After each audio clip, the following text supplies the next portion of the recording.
We will have an answer for that, actually. We're not quite ready for it yet. And one of the reasons for that is that we're looking across, we've done some work which has just recently landed, which we will be sharing with our stakeholders, around all of the interventions that we can make to actually manage this growth and demand, okay? And then we'll need to sit back, and we're going to sit back over the next week or so and say, well, what more or less is the impact of those sorts of interventions? And what would a realistic service level be, you know, for building consenting within the context of a rebuild from an earthquake? And so we're just really on the brink of doing that and forming a view of what a realistic service level will be.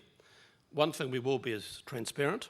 We'll be very transparent, and the other thing will be is consistent. So when we form a view of what is realistic in the current environment, we'll keep to it, okay? So that people who are developing, whether they're commercial or residential, will have some certainty around when their consent application will be processed, when their inspection program will flow, and when the co-compliance certificate will be issued. So the key is to provide you with certainty.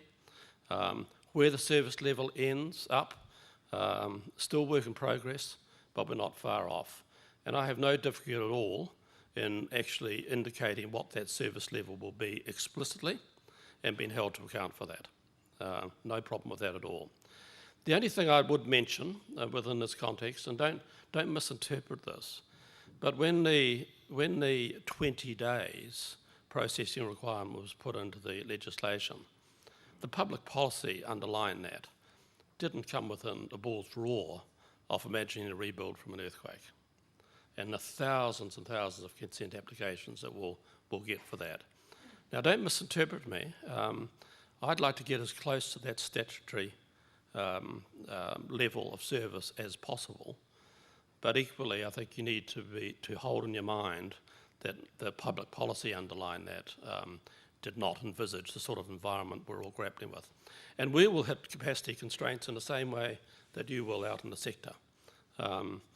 So that's kind of basically it. What I'd like to do, and my key objective here, is to get you people to basically accept and acknowledge, and we're not there yet, that the council is doing all it can to manage this growth and demand, you know, whatever the level of service is.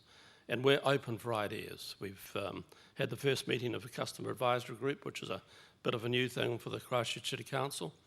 Around about 6 projects, Andrew, wasn't it? The streams of work came out of that. These are, you know, key practitioners saying, have you thought about this? Why don't you try that?